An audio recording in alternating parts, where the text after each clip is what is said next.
Welcome to Attic Continues, episode 145, a weekly podcast posted up every Monday on atticcontinues.com as an MP3 in which we talk about video games and related topics.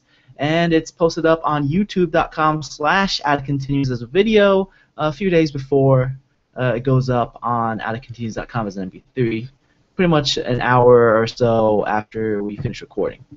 I'm your host, Staffa. If this is the first time that you are watching or listening to this show, and for those of you who are familiar with the show, you know that I have different people on each week. This week I got Kevin, who is on his phone. I'm looking at the show notes. Oh, okay. That's why I pulled up, too. And the third voice you heard was Jake, who has not been on the show in a while. Yeah, it's been a How you doing, minute. Jake? Super. You're still alive. Barely, but I'm still alive, yeah. Awesome. So anyways, this week's episode segments will include what have we been playing. After that, we got some quick announcements. Our main topic this week is, and after that, we got some news. What's the news? Awesome. Awesome. So anyways, to what have you been playing? Jake, since we're in the house of Jake, and you haven't been on the show in so long. Yeah, it's been a while. I've been playing Plants vs. Zombies Garden Warfare. One thing real quick, Jake. You want to like sit a little bit more towards there because your back is facing the how's camera. that? Like people want to see your pretty face. It's not bad. Like a 4 or 5. There you go. Awesome. So modest. Yeah. I've been playing Plants vs. Zombies Garden Warfare. It's Yeah, I saw free you playing that for last night. free for 72 hours on Origin, Mm-hmm. and it's pretty fun so far. That's a lot of hours. 72. You could get sick of that game after you're Yeah, done with that that's- period. Seems like a good amount of time to not want to play it anymore. Yeah. Yeah, it's not bad. It's pretty simple. Very simple game types. But it could be fun with a group of friends or whatever, and running through it against each other or as a team. Mm-hmm. And it's like 5 versus 5 or 6 versus 6, something like that. It's not very big. Mm-hmm. Or maybe I just haven't been finding full games.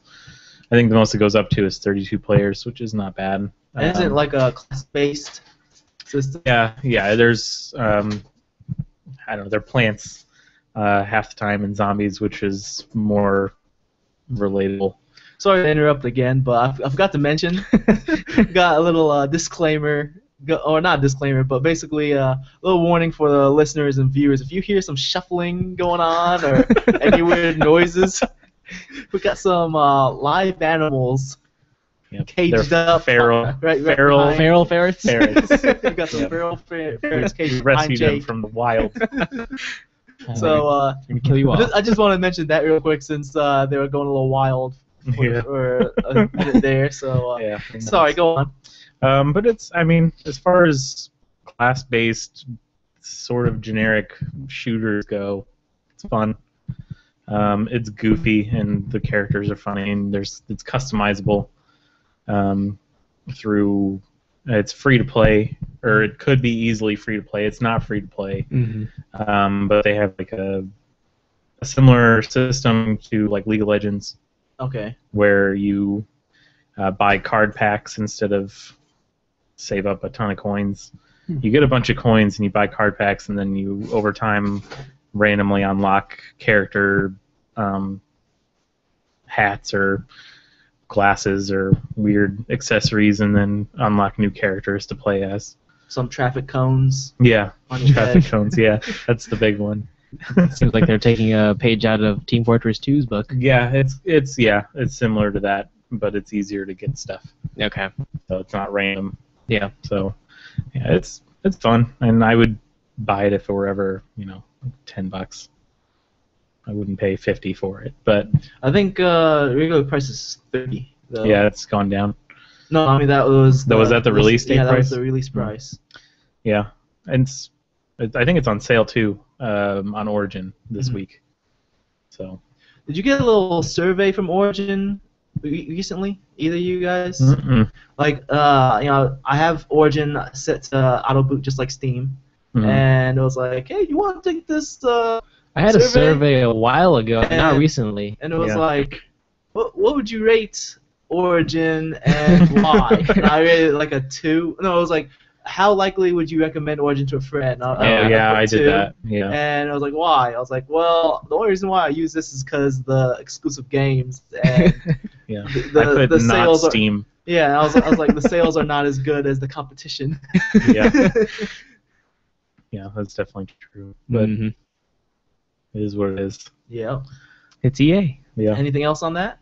Nah. I mean, does it have like the Plants vs Zombies like sense of addiction? It could. I mean, I don't know. I've only played probably 5 or 6 matches on it, and some of the game types are a lot of fun. Like there's one that the map expands as you go. So you have to like capture the base by just having people in a circle, Mm-hmm. and it moves the bar down. And then once you capture that base, it goes to the next one, and then the last one you have to shoot this plant if you're the zombie team. So it's pretty fun, and I would definitely keep playing it if it were longer than 72 hours every now and then. For a space engineer, you Yeah, get more. it's not a game I would pick up constantly, but I would probably pick it up every now and then. Play a couple of short games because they're not very long, which is nice. Wasn't I think Titanfall also has a free thing going on. Yeah, they right now have as free well. 48 hours and then you can download it, which the downloads, like 2,000 It's- terabytes. yeah, it's massive, like 65 gigs for a game that's no reason to be that huge. Yeah. Yeah, definitely. But doesn't start until you launch the game the first time. So, it's not Yeah. bad. Kevin, what have you been playing? I have been playing a game called Invisible Incorporated. I remember talking to you about this. No, you weren't. You're playing a game called Invisible Ink. But it's not like pen ink. That's the point. It's a play on words. All right, so it's called Invisible Ink. Yeah. And in fact, the S I was about to say in incorporated fact, again. the S is a question mark, so it's Yeah, Invisible Ink. no. Invisible Ink. Anyways, to get a good sense of this game, it's essentially imagine if James Bond and XCOM got together and made a roguelike. It's the best way I can explain that game. Oh, so it's not like a fixed campaign or anything Nope, like that. nope. It's, The entire map. Well, I'll get into that, but yeah, everything is procedurally generated, Okay. and if your characters die, they're dead. So it's James Bond because you play as agents of like this secret organization. Shield. And is that what they're actually called? no. Agents of S.H.I.E.L.D. man. Marvel. Yeah, I know that, but I was because I was like, I don't think so. So it's very espionage because you're like going through a building of you have a certain objective each mission, and sometimes it could be freeing another agent. It could be finding information and taking it back to your organization, or stealing money from the enemy organization so you can build up your own resources. And so there's various randomly generated tasks that you can do, but when you start off, you have a map where you can pick where you want to go, and each mission has a different level. Like as far level meaning like difficulty, like one will have, it depends on guards, like how many guards are there and what you have to do. Mm-hmm. And then each one will obviously have its own objective. And right now there isn't very much variety. It's early access title, Yeah. and I actually bought it the day it came out because I saw it and I was like, ooh, this looks interesting.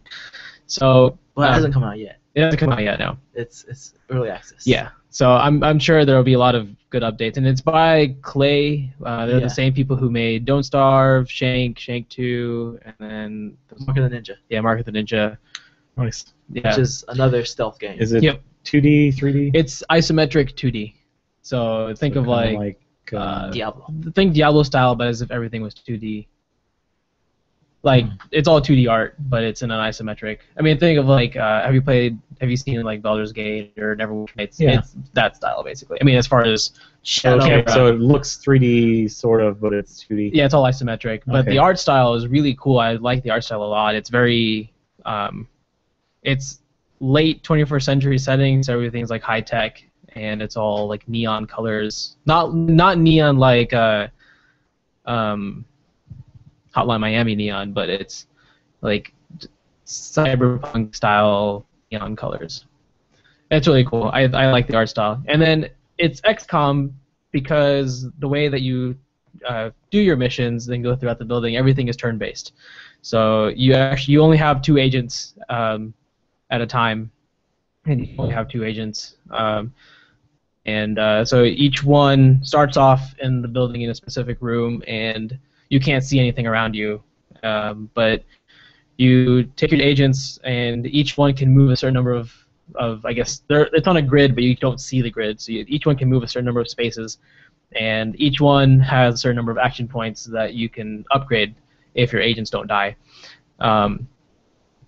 So if you have, for example, like each movement takes up 1 action point, and then there's certain actions that you can do, like hacking into a computer or a terminal, lock picking a safe, looking around a corner, opening a door. Each one of those will take a certain number of action points depending on how difficult that is. So like if you're hacking into a camera at the lowest level, then that just takes up 1 action point. Or I mean, if you're like hacking into or unlocking a door or something. But then if something's more complex, then it takes up more action points because it requires more effort. Yeah, I have it. I met Corey Rollins, who is the community manager Okay. of Clay at PAX, Nice. and I was giving him like a thank you package for sponsoring Return of Etheria, the first one. Yeah. And since I gave him this thank you package, he gave me like an alpha key That's for Invisible Ink, which at the time was called Incognito. Oh, okay. That was the original name of the game, and the card that he gave me, with the serial key, which I think I threw away because I used it up. Yeah. But it said Incognito on it. I almost like Incognito better as a name. Yeah, a lot of people didn't like Invisible Ink when they changed it from Incognito to Invisible Ink because it sounds more generic. Yeah, like I installed it, and like at the time, like I said, it's an alpha. Yeah. And there was nothing to like. There's no tutorial, no like how-to, no nothing. It was like it threw you in there, and I was like, "What am I doing?" Like, whoops, looks like I moved and used up my turn, and then like I see the other dudes moving. I was like, "Uh-oh." Yeah. I was like, and then like after a few, turns of messing up and not knowing what I'm doing, I'm like, I'll just wait until this game actually comes out, and then I'll probably really like the game. Yeah, I'm actually really enjoying it right now, even though it's early access. Yeah, I'm still gonna wait. Like I said, I got it in my library. I really like Clay. I think they are, as far as like if we're talking about small indie studios, I think Clay is becoming one of my favorites. Yeah. Because of the fact that so far, like every game that they've made is really cool, and also each of them are really unique. Yeah, they have very different styles. I mean, the differences between, like Shank, Don't Starve, and Invisible Ink, it's like completely different. Nothing is the same of any of them. Like they obviously have some really talented people working with them, and they like perks of being an indie studio is you have they're willing to take more risks. Yeah, and it's paid off for them. Yeah. So I'm definitely. I'm definitely going to play this game, but I'm going to wait until it is out of early access and they say, okay, this is gold. Yeah. This is the gold build, not the beta, but, actually released with all the features and everything. So. Yeah. Have you guys heard of any word on when Don't Starve Together is being released? I think it's supposed to be sometime this fall. I thought that they said this summer. During I don't know. E3. I'm not sure. Yeah, I know it's supposed to be this year in a few months. I just don't know exactly Yeah, when. I might go back to Don't Starve once the co-op comes in, because when I was playing it, I was like, man, this would be really cool if I was playing with a few friends. I think it's just maybe one. Either way, other I think person, but yeah, it would be a lot of fun with an extra person in there. And still hard. Wouldn't make it easier. What I understand, if you own Don't Starve already, then you'll get it for free. If you don't own Don't Starve, then basically, Don't Starve, I think it's $10 right now on Steam, and it will become a $20 game once Don't Starve. And will that include probably the expansion? And the DLC? I think so. I would hope so. Yeah. Yeah. That's not bad. That's not a bad deal still. Yeah. But yeah. So like with Invisible Ink, the movement, I mean, when you're moving your character, your agents around, it looks very much like XCOM. Like when you click on one of them, you can see exactly their range of movement in a blue outline, and each one has a certain action you can pick from, whether like they're either hacking or going into defensive mode. So if you put like an agent around a corner and you know a guard is going to be coming by, you can put him in defense mode, so as soon as the guard comes by, he'll knock him out. And otherwise, like if you don't do that, then the guard might see you, and then it's very difficult to get out of a situation when a guard sees you, because if you run in a direction, if there's enough space, they'll shoot you on sight.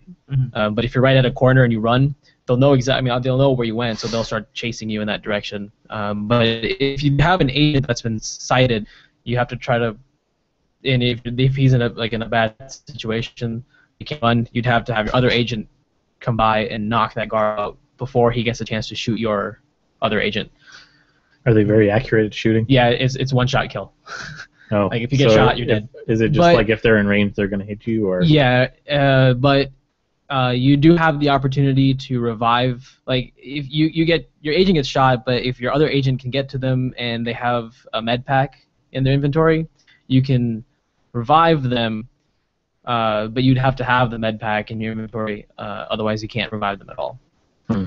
And so far I've been unsuccessful at reviving, because like my agents are like either they're separated, because I wanted one who's good at hacking to go to the mainframe and hack the system, while the one that's good at sneaking to try to get by and find where the exit point was. And one of them would get caught, and then I couldn't save them because they were separated, or together. But then they're surrounded by like 5 guards and they can't get out of the situation, and they both die. But yeah, that's the roguelike aspect of it. Is the buildings are completely random. All the layouts of all the buildings that you're in are completely randomized. But they're not like traditional roguelike random. They're set pieces. Like each room is a set piece, and they're randomly put together. And then doors are randomly placed between those rooms. Does it seem like there's gonna be like a story? There is kind of a little bit of a story. You have 72 hours.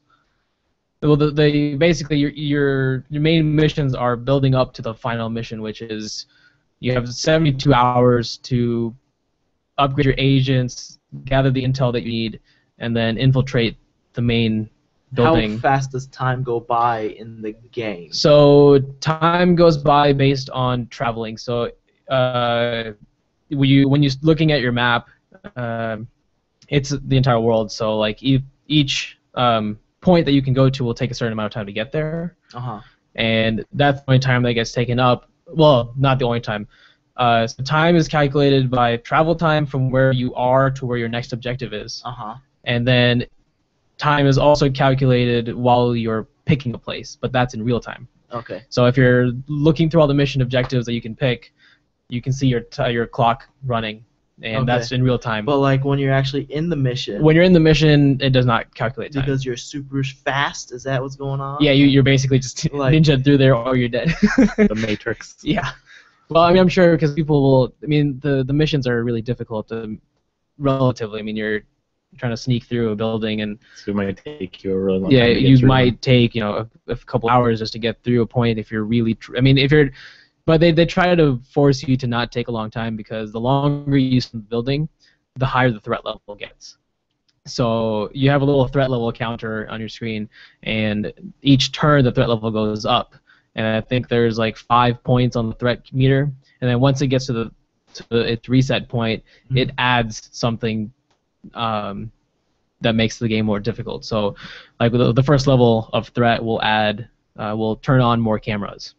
Second level will make hacking harder, like all of the terminals and things that you can hack into, like the mainframes. Those become more difficult, so they take up more action points or more energy to hack. And then the third level will add more, like another guard to the map. And then the fourth level will add like this military infiltrator, which That's spoilers right there, man. well, Spoiler alert. yeah, I mean it's nothing really spoilery. It's just it gets more Now I difficult can't the play the longer you game. take. Can't play the game now. I'm sorry. Why is There's my no shit sticking point. to this? So if you lose an agent, so you gain agents by freeing them if they're captured, or just gaining experience. And so you can pick from your agents when you start a mission. Mhm. But then if one of them dies, they're dead for the rest of that game until you lose, basically. And losing is when you lose both agents on a mission. So If you can, it's like XCOM. yeah, exactly like that. So I mean, yeah, if you're able to get at least one of your two agents out of the building, then you can continue on, but you'll only have that one agent for the rest of the game. Basically, you can only pick your agents before you do anything, like before you like when you create a new save file or a new game. Mhm. But yeah, I'm enjoying it. I'm hoping that they add some more variety to the missions. I hope they also add more variety to the maps, because I've seen. I mean, you can tell that they're just like each room is a set piece that they've built, and then it's just randomly putting them together. Mhm. So if they add more variation in the buildings, in the rooms and the hallways, I think that'd be cool. And then also adding more agents with more varied, like strengths and weaknesses, would be kind of cool also. But yeah, and also more mission objectives, because right now there's only. And you just keep adding to the list. Oh, I hope they add more this, more that. Not. Anyways, just go try it out. It's pretty fun. Yeah, it is good though. I enjoy it. Hope they add more controls. I think the controls are perfect. Hope they add graphics. No, I think the graphics hope are they add perfect. more game to the game. I want more mini games. Well, I just think if they add more, it'd be You more want a variety. Guitar Hero minigame in the game? Yes. In order to unlock the safe, you have to play Guitar Hero Yeah. to unlock it. Perfect score. Brilliant. We should call you up. A+. But I do recommend the game. It's like $16 now. Full price will be $20 when it releases. Mhm. Awesome. You've been playing. So I haven't been playing too much. Do either you guys don't watch Legend of Korra, do you? No. The finale today. I just want to mention for the listeners, if any of you are like into Korra, I really like the finale. Season 3 was awesome. Does everyone die? They're- It's not Game of Thrones. they actually did have deaths this season. No, I don't know what this is about. It's It's a Nickelodeon show. It's the so, sequel Oh. to Avatar. Oh, okay. Avatar: The Last Airbender. Sounds like that I- would be that. I just the really name. liked this season. Like season 2 was terrible. I hated it. And then like I went into this season like wanting to hate it some more because I'm a hater. But then I really liked it, and I'm looking forward to season 4, which is gonna be the final season. And I might even do a podcast for it. Like if I find somebody, I might have a few friends who like it as well. If I find somebody, Probably Catherine, Brendan. How about Brendan? Maybe. I'll see. Yeah, there are a Like, few I people might from school. do like a when season 4 comes out, I might do like a weekly, Legend of Korra podcast. I mean, I've been talking to you guys know Eric Metzger. Yep. Mhm. Like he wants to do a weekly Arrow podcast with me Oh, nice. once That's a great show. yeah once the season 3 starts. When does it start? I think October. Nice. So I might be doing that. I mean, I'm not saying I'm going to quit doing this podcast. I'm definitely not saying that at all. It's just I like talking about stuff. I haven't even watched season 2. I finished season 1 It and was cool. I couldn't find it anywhere online. It's less dark than season Yeah. 1 because Green Arrow killed everybody and their mom Right. in the first season, and in the second season he's like, I got to be a hero. Yeah. So, but Korra season 3, awesome. It was today, the season finale. Loved it. But one thing I've been playing, or not playing, but creating, is a Portal 2 level. And How's the layout for I the toolkit? the in-game level editor is very easy to use. It's very intuitive. Like you can get in it and pretty much you can figure out how to use it without actually looking up any tutorials. It's that easy. So kind of like, did you ever use Far Cry level editor? On the Xbox. Yeah. The original. Yeah. The original It's Xbox. easy like that because the Xbox controls on it. Well, I mean, it's very different. Why does my shirt keep sticking to this? It's not even sticky. I don't even understand. Like that doesn't make sense. It's a magical chair. It's weird. It's grabbing you, stuff. It's weird. But anyways, so I mean, it's very different from that because of the fact that I mean the levels in Portal are flat. You know, like you're shifting the room by panels. Like everything is, you know, very, you know, there's pretty much everything goes by these cube shapes, and you know you can't have like any abstract curves or anything like that. So it's not comparable to Far Cry's level editor. I mean, the ease of use. But it is really easy. Have you seen those like those promo trailers for Portal, like the ones that have like those 2D like as a 2D stick figure, and then it shows a portal, and then like 2D stick figure goes through the portal, comes out the other side. It's like in the very beginning of the like the intro video, I guess, where they have a Portal and Portal 2. I'm assuming that's what you're referring to. Yeah, right? yeah. Like the level like the editor, commercials. Yeah, yeah. The level editor looks like that. It's, you know, looks 2D. I mean, you can spin it around, of course, and that's pretty cool though. In 3D, but probably makes it a little easier to than like being individual tiles in the game. I mean, like you can easily highlight the panels and shift them around to change the shape and size of the room. Items are easy to, you just click and drag on, or you know, click on the menu and then click on the level and it pops on there. And then if you want, like, let's say if you want a button to do something, you right click the button and then it'll create a line that, you know, extends with the mouse, and you just click on the next thing. You know, like let's say this button's going to flip a panel around, you know, or this button is going to turn on the gravity beam or something. You know, you just right click, connect to, click on the second thing, and then bam, you're done. Does when you're connecting things, do you get control over like where the dots show up on the map, or does it just it does that on its own, and you have the option to either have dots, or you can have the option to have like a symbol next to the thing. The light and the button. Yeah. Okay. Or no, you know, visible connection at all. That could be. That is also an option. And the one buttons that are like on a little platform, like the little white. Yeah, like the actual. Stick. Yeah, the hand buttons. Yeah, the hand buttons. Those you can. I know you can set those to do things within a time period rather than toggle something on and off. Like let's say you want to turn on, you know, the gravity beam for 3 seconds. You can do that with those buttons. Yeah. So, but yeah, I made a level. You know, pretty much I want to get back into the groove of working on games.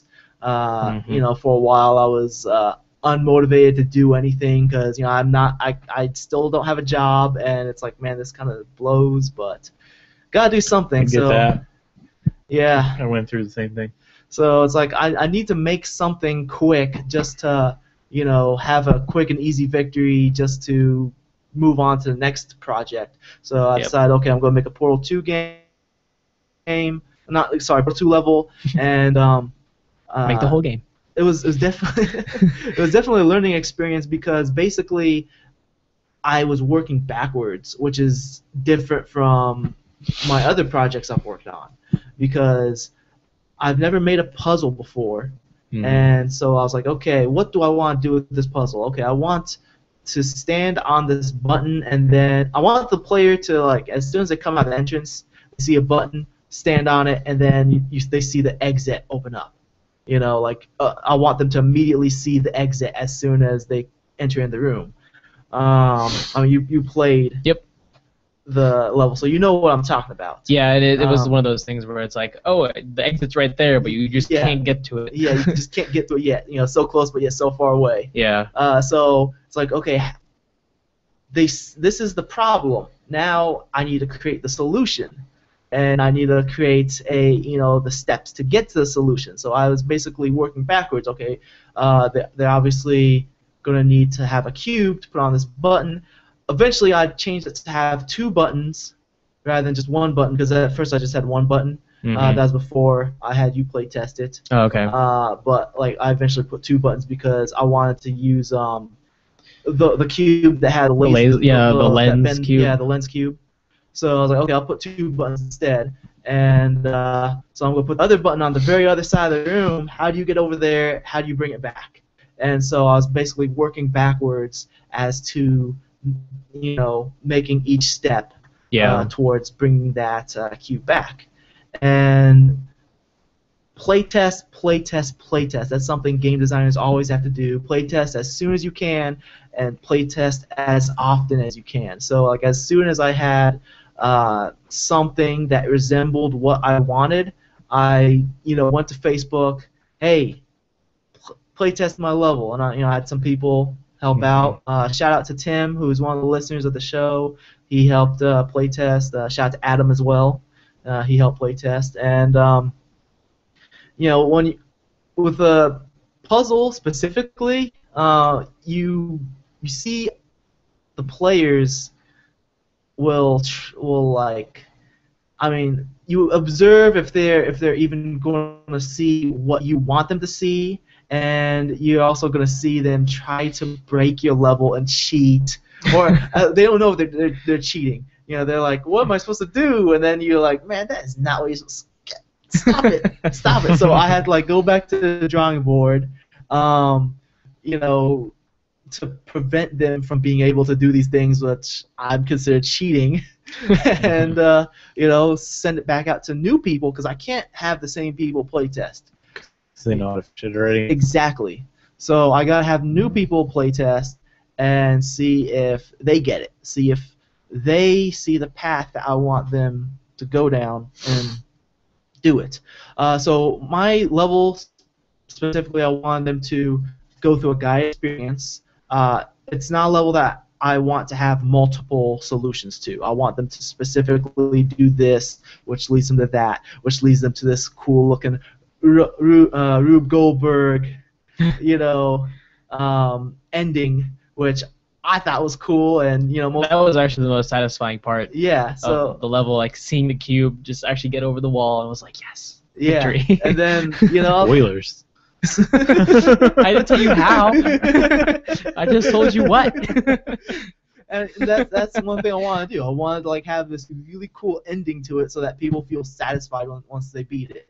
And overall, the consensus seems like at this point, where I feel like the level's finished, people are saying it's short and not too difficult, but for your first go of it, that's not bad. It's still, people are still challenged by it a little bit, and they thought it was fun, and they went through this guided experience.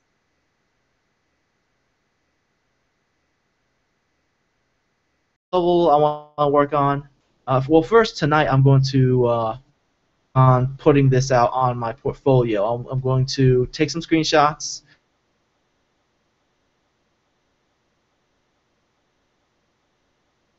Showing the different parts and explaining why I made each part like that, and then another video where I'm just playing through it and showing, walking through the whole level and explaining, what's going on. So, that way I have a nice presentation for my portfolio. Because that's the whole point of even doing all this stuff. Because I need more work on my portfolio to help me get a new job. Because when you apply for, like, specifically AAA studios, that like the requirements will say, game designer, we need to see 3D work. Well, Beware the Bullies 2D. So. Mhm. Wah, wah, wah. No job. Yeah, but Need some 3D work. do you have 3D work that you created from scratch, or? Yeah, I have like some 3D work on my portfolio, but it's not like it's not impressive. Mm. Like I got this stealth game, which is 3D. The chair one. Did you see that one? I didn't see No. that one, but I know you. I remember you talking to me about that. Yeah, you told me it's- about it. I know it's- about it. I just never saw Okay, it or it's played it. it's not impressive. Hmm. You know, so The only way to get better is by keep doing stuff. yeah, so. keep doing more. So I'm gonna work on. Once I get this presentation on my portfolio, I'll get to sketching a new level and start working on it this weekend. That's the plan. So yeah, Sounds like a good Portal plan. 2. Cool. I will leave a link in the show notes to this level if you want to check it out. It's called Glass Walls With a Z. with a Z because I was like, 'Cause you're fancy. what should I name this level? Well, there are some glass walls. No, he's in this. Fancy. Man, Mm. oh my god. You're fired. Get out of here. Out of We my also need new face. co-hosts. Out of my face, man. Whatever. But yeah, check it out. The link will be in the show notes. If you like the level after you're done playing it, give it a little thumbs up because it'll ask you thumbs up or thumbs down. If it sucks, give it a thumbs up.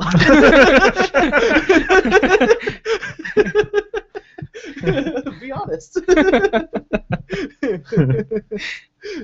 So, anyways, let's move on. Before we go on to our main topic, let's talk about DreamHost real quick because they are the web service I use for Out of Continues for my personal portfolio. They offer unlimited storage, unlimited bandwidth, user-friendly interface, and they are optimized for content managers such as WordPress and Content5. And you can have ferrets making a lot of noises. Many more features. All that just for $8.95 US Ferrets a are month. not included. Ferrets not included. Use the promo code OUTOFCONTINUES, that is one word, no spaces, OUTOFCONTINUES. It will waive the setup fee and get you free domain registration. So check that out. If you're, interested in starting your own website, starting your own podcast, starting your own whatever, you want to do a hobby online, need some, storage, DreamHost. Yeah, they're pretty cool. I got into the super early access of them, Mm-hmm. and I have it for free for life. Man, what is wrong with you? I don't even know. I What got you into should it be doing super is early. using promo code OUTOFCONTINUES. Yeah, that's what I have to start doing. Start paying for it. Yep, that's a smart thing. So, anyways, you like them, right? Yeah, Yeah. yeah, they're pretty I good. recommend it. So, anyways, quick announcements. iTunes. We can use some more iTunes reviews. It's one of the single most helpful things you can do for the show. If you want to help us out, expand our audience, leave an iTunes review. Apple, they pretty much go by a weekly basis as far as the ratings go. And a show with no ratings at all doesn't even show up on their top podcasts or anything. So a show with any ratings, even low ratings, gets more hits than a show with no ratings at all.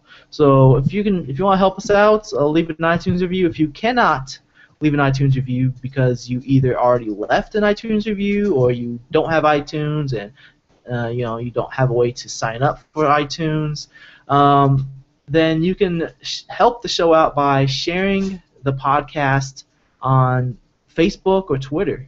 So, that'd be awesome. It's free. Yeah, Free way to help out. free. It's free. So, anyways, other than that, got the Portal 2 level, Glass Walls. Check it out. Link will be in the show notes. It's the only two announcements I got. Yeah, the dude's excited back there. Ferrets Yeah, he are wants- excited, Jake. He wants They to, just need to go back to bed. That's what they need to do. he wants to play Portal 2. Yeah, that's like, what get me got out. them hyped up. Yeah. Like, those guns. I'm ready.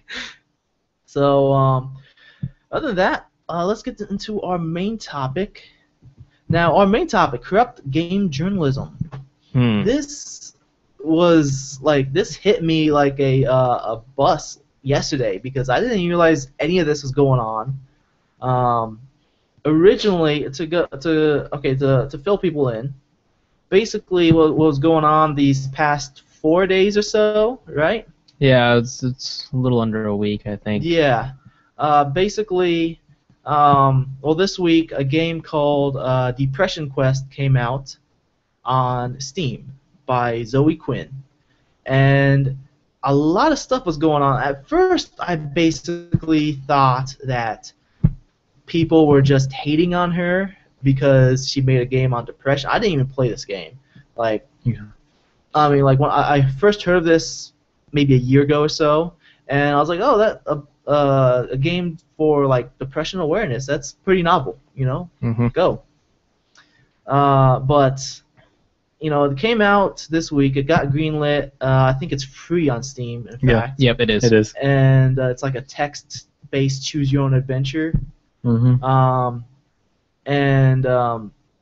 was a lot of hate, and I did not understand why there was so much hate, because when I see all the hate and I go down into the comments for like Reddit, like half the comments would say deleted, and I'm like, okay, what's going on?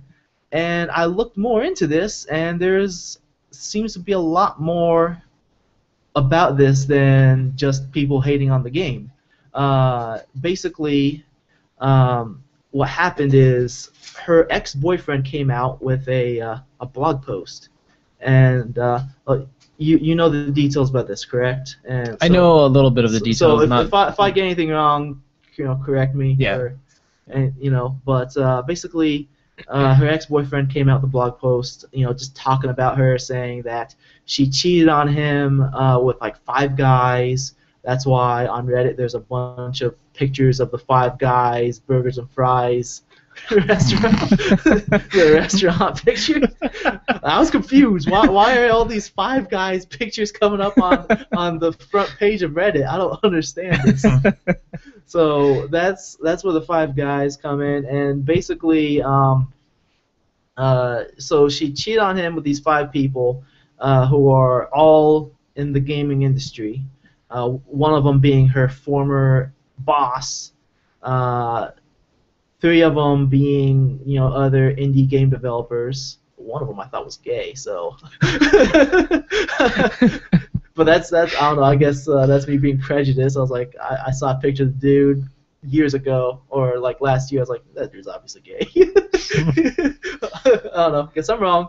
But and the final guy, who is the most important or the most significant as far as the story goes, is Nathan Grayson, who formerly worked for Rock Paper Shotgun, which is a PC related gaming journalism site. Yeah, journalism site.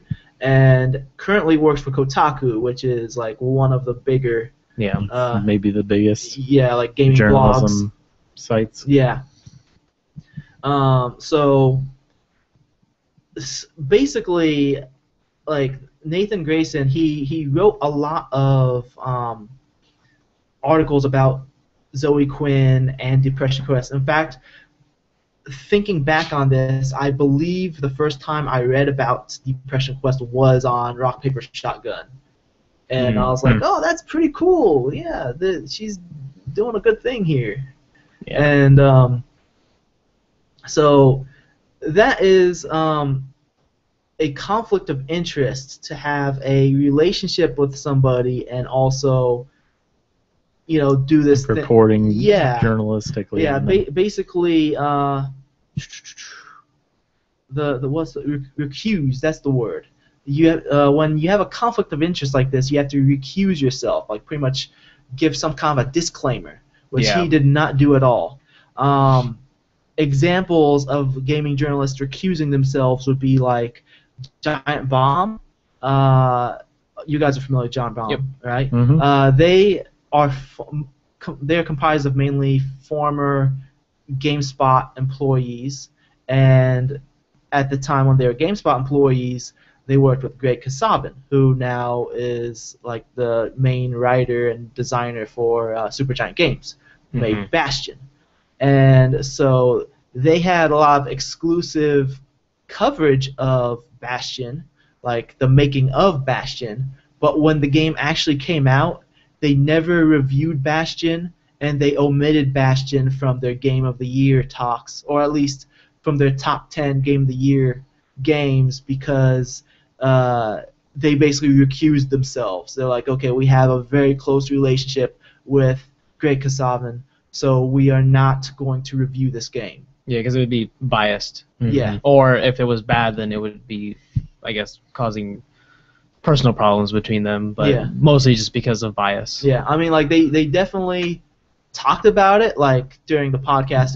They talk about the games that they played, and they definitely talk about how they enjoyed it, but they did not write a review. They straight up said, hey, we have a close relationship with these people. Another example would be like Hip Hop Gamer.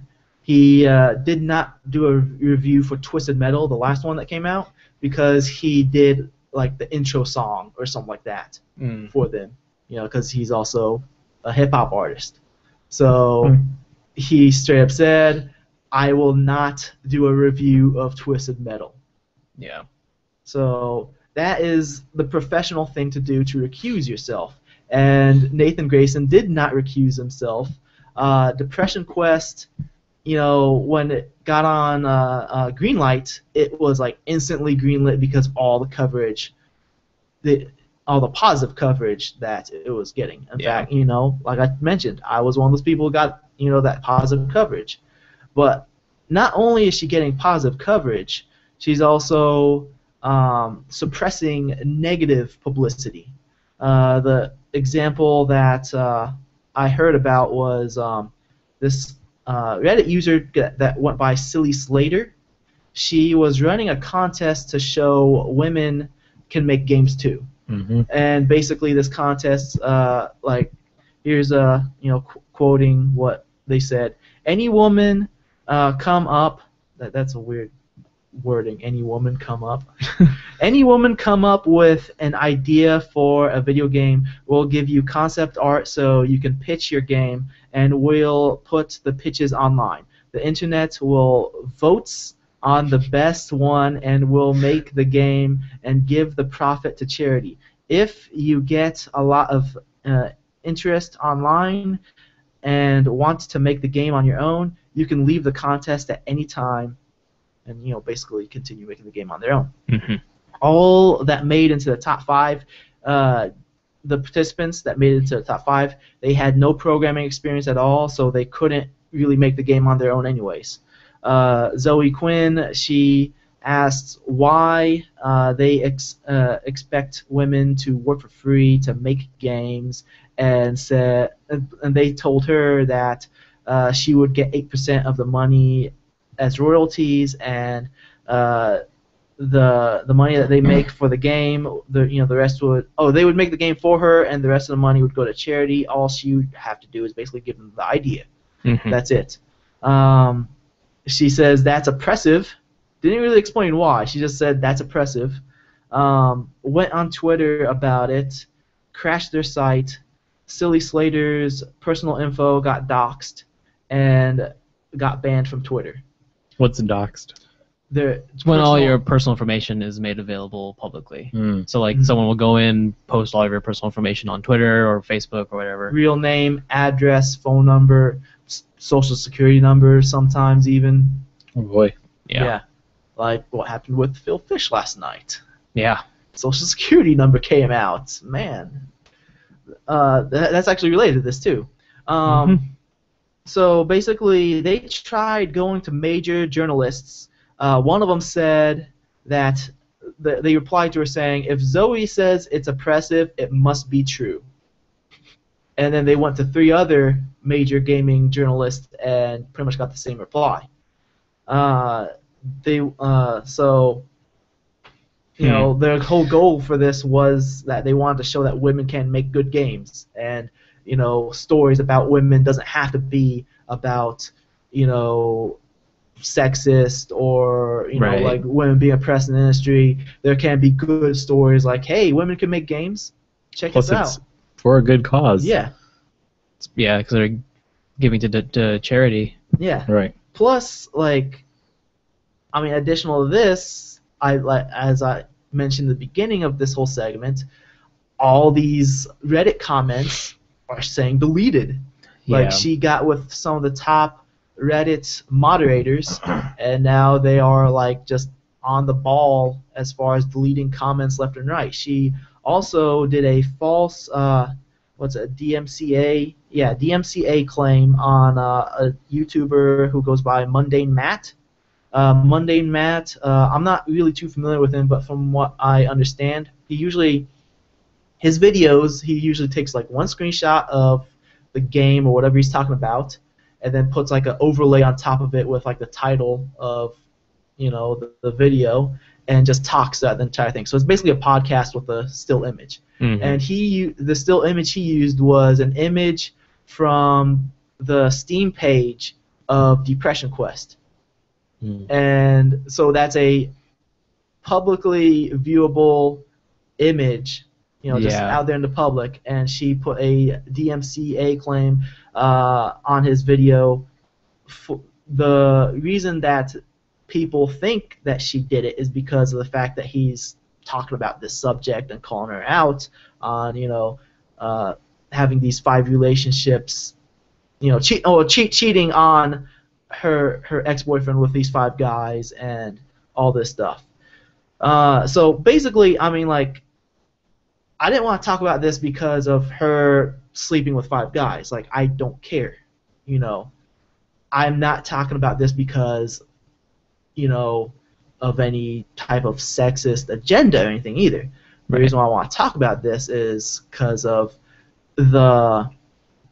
pretty much the line between journalism and game developers has meshed to the point where, like, people are getting either buddy-buddy or just straight up having relationships, and it is helping and hurting Mhm. other people. Yeah, in both industries. Yes. Yeah, and I think unfortunately this is not something that's new or Yeah, this has been going or on just for in a the long game time. industry. I mean, this Yeah. is something that expands out even to like things as important as politics, where politicians are Yeah, man. bribing. I watched or... House of Cards. Yep, 100% true based on real story. But I mean, all this stuff, bribing and blackmailing, all this stuff happens, and Especially like on something common like game reviews. yeah, and it's detrimental to the not just the it's detrimental to the people who are consuming that content because they're getting untrustworthy, I guess, feedback Yeah. or information. They're getting biased information. Anything that they can read might not be true. It's not beneficial to anyone other than the developer. Like when, I was telling you guys before we started recording that, I've been going to these conventions, I went to GDC and all that, and I've noticed that, like, a lot of developers and a lot of journalists are, like, pretty much buddy-buddy hanging out. Yeah. And, like, I mean, it's fine to, like, be friends, but, like, I think there's a line you gotta draw as far as, like, keeping professionalism. Mhm. Like, I mean, last night my brother Ali sent me this photo from Adam Sessler's Twitter. And, I mean, even though Adam Sessler has left the gaming journalism, he was a gaming journalist for quite a long time. A very prominent And one too. He was basically hanging out with Zoe Quinn as her and one of her other friends were, like, on a computer on 4chan, like, pretty much yelling at people that are, like, attacking them. Pretty much, like, arguing back and forth. Like, I'm not going to say, which side was in the right as far as who is yelling at who, but, like, they are both in conflict. Yeah. And so, I mean, just showing the fact that, Adam Sessler is like, hey, look at this. I'm right next to her. She's on 4chan. Ha, ha, ha. It's like Hackers, except less exciting. You know, I mean, like that kind of proves the point that, you know, that there this line between journalists and game developers is there's Yeah. like no where's the line? Well, I mean, with Adam Sessler, I don't know if I obviously don't know like the exact situation or the reason that he was hanging out with Zoe, but he's been a fairly trustworthy journalist from what I've seen in the past. But he also is no longer part of Yeah, the industry, so I don't know if that necessarily could be a negative point towards him, because I mean he doesn't. I mean, he might still have influence in the industry. I would imagine he still does. Yeah, he's probably got a lot of connections. So I mean, that's something to consider, I guess, too.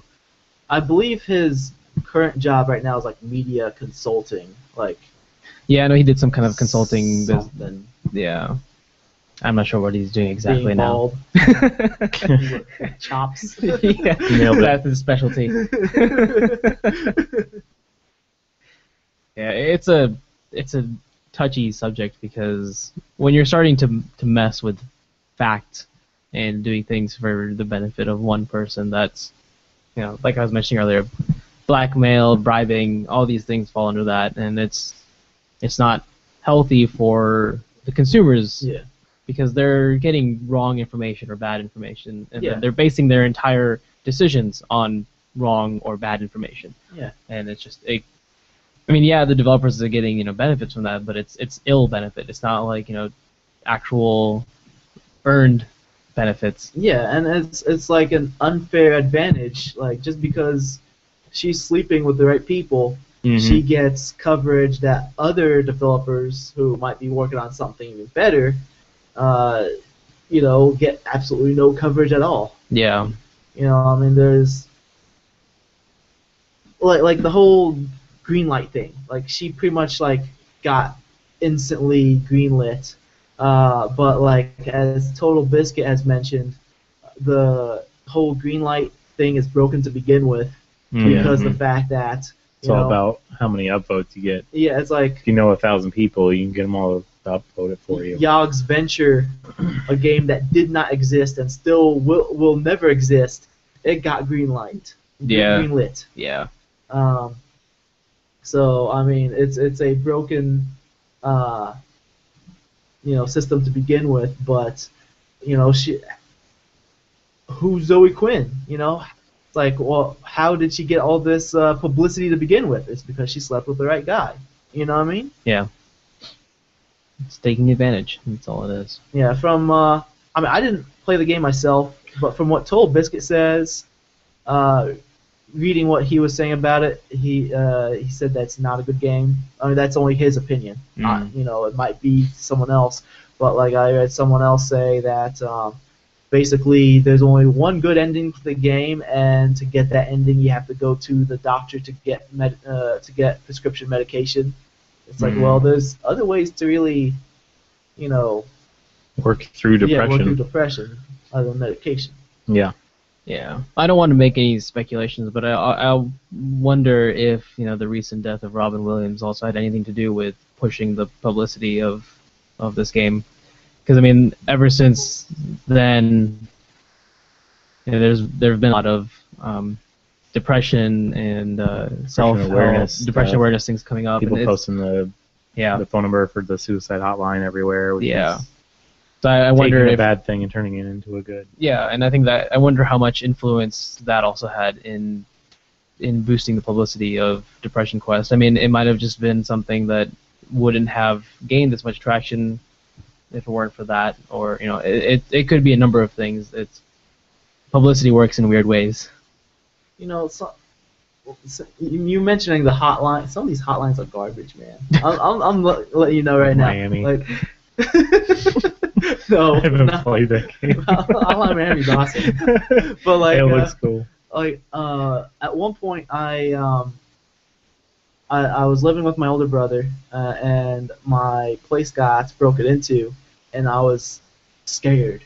Like, after it happened, like I like had a mental breakdown, and like I I decided to go ahead and call a hotline. I can't remember, like some depression hotline, and like the old lady I was talking to, like she made me feel better, but in the wrong way, because she was like saying all these dumb things, and I was like, "You're an idiot."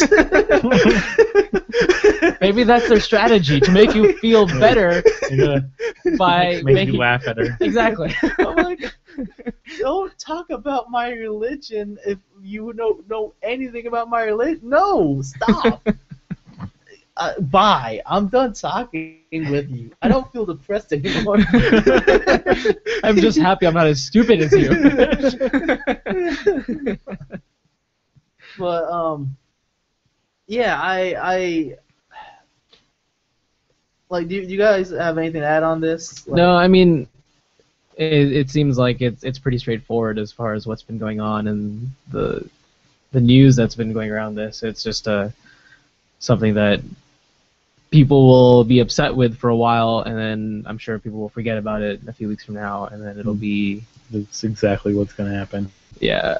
And With then, any kind of sensitive subject. yeah, but it's the not going to news. change anything, because there are going to be people who are still going to try to bribe their way or blackmail their way through success. yeah, the thing about this specific incident right here is that a lot of people are twisting this over to becoming a whole sexist thing. Yeah, that's the other thing. Like- It's like a like as if multiple. It's Yeah. not.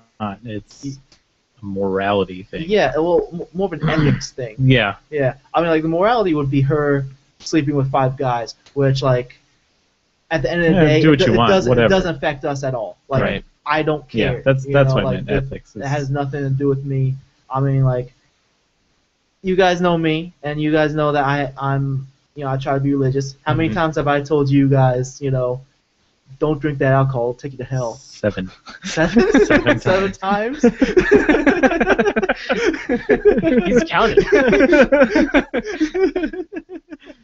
No, none that I can.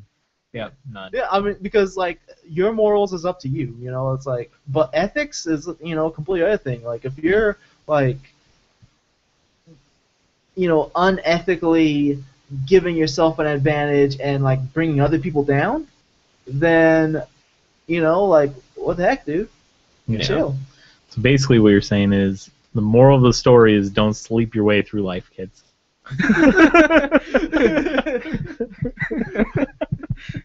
But you spend a whole third of your life sleeping.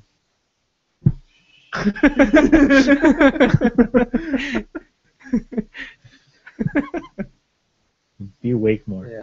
I mean, like this. Take more caffeine. That's the moral.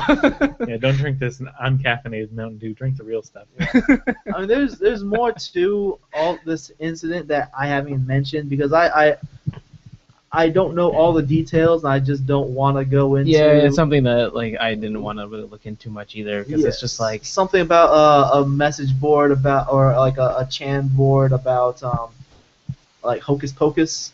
Yeah, I don't know I don't even enough know. about that to even say anything. Yeah, But- I only know from watching the video, Hmm. and I don't even know. don't Like- even.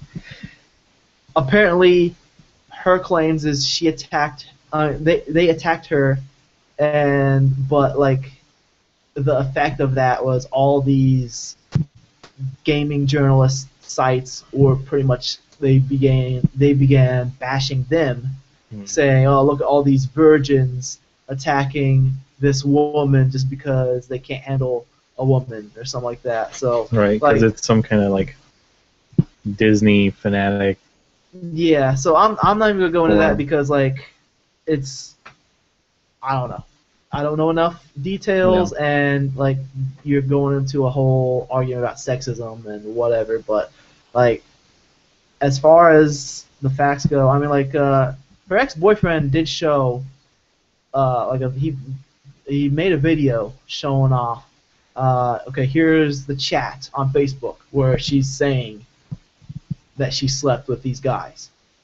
And it was like, what more proof do you need? So, like, the fact that she slept with these guys, I don't think there's much of an argument.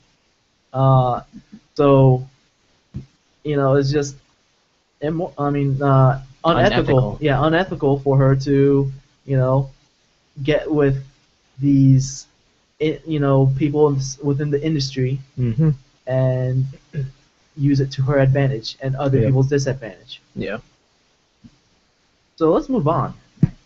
Let's talk about some news. And why is this mouse not doing what it's supposed to do? Well, it's not even a mouse. That's why.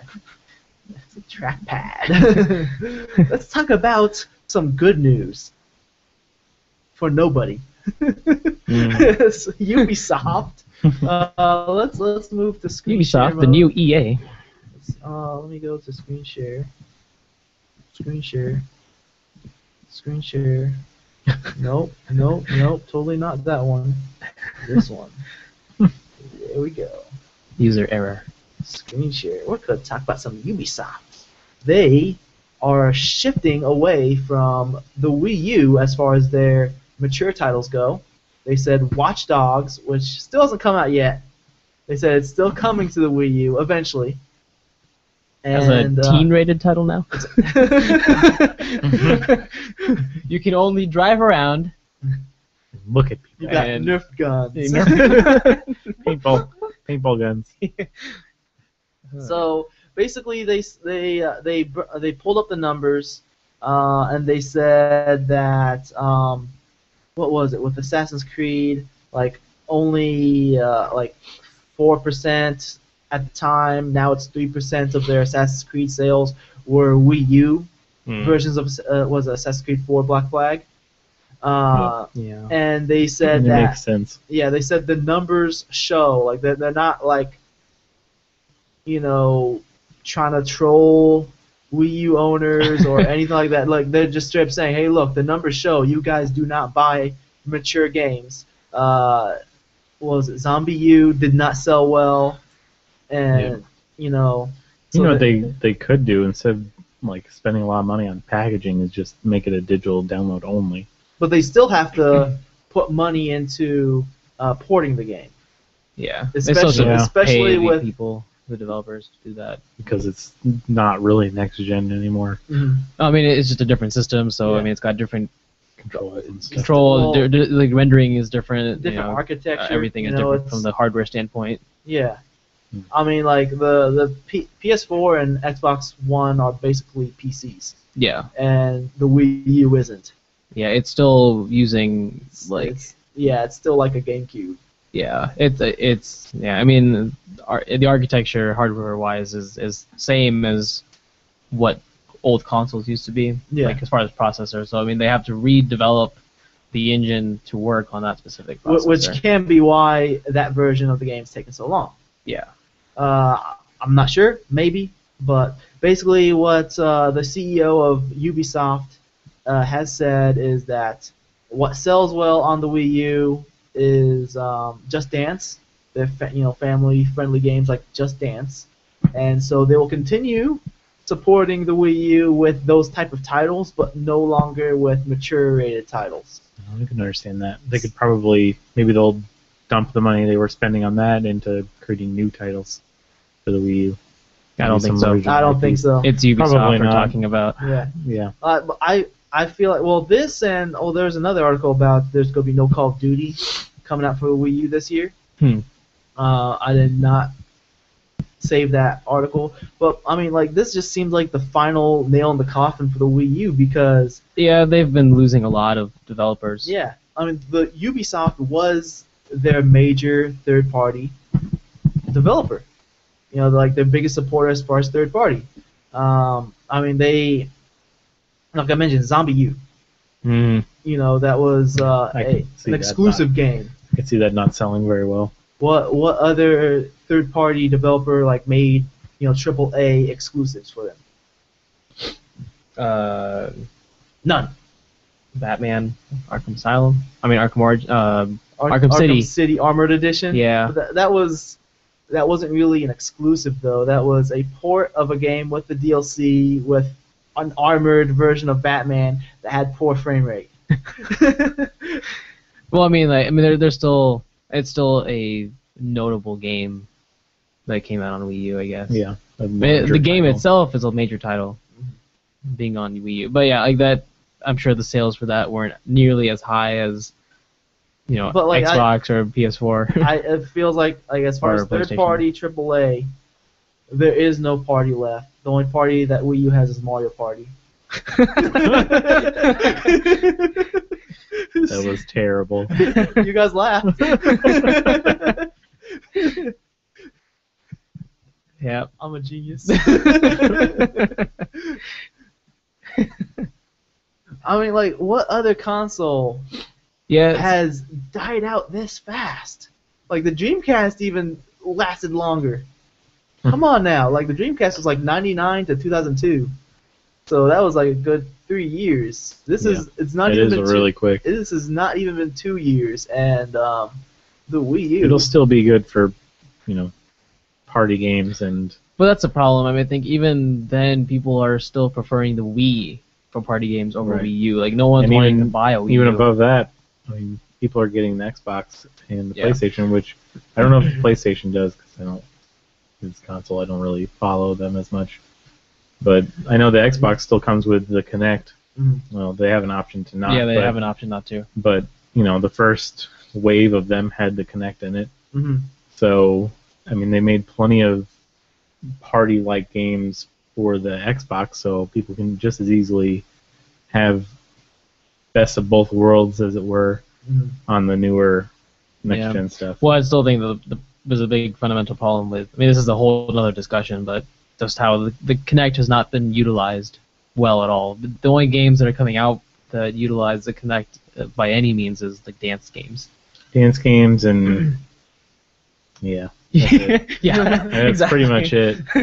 That's the only thing that comes out for Kinect that actually dance games utilizes are- the Kinect. Are pretty, easily the best games Yeah. on the Kinect. Yeah. Because there's other games that are not. Yeah, That's I mean, good like at all. like third party is really important for a console to strive, Yeah, and and I think I keep saying this. It's time for Nintendo to make their games Yeah. available on other platforms and not focus on their own I platforms mean, like anymore. their first party I think that's games. probably Just do what what's gonna Sega happen. did. Their Yeah. first party games have been like I haven't played them, but they've been being reviewed well. Yeah, But like, I mean, if you are, if you want to get into gaming and that's your hobby, and you only have a Wii U, I mean, you're gonna get like what 4 games a options year, are heavily limited. you know? Yeah. I wonder who would buy the rights to Nintendo's games. Well, I mean, they can still. could They would offer have the their both, own. They would but- have their own rights. They just have to make it. Like release Legend of Zelda on PS4, Xbox One, and PC. I Yeah. mean, imagine because like I really want to play the new Legend of Zelda game because it's. You're not going to buy a Wii U just to play that. though. I know. Well, you might, but I might if the price goes down, like if there's a sale one day, If but the Right. price is right. Exactly. Da-da-da-da.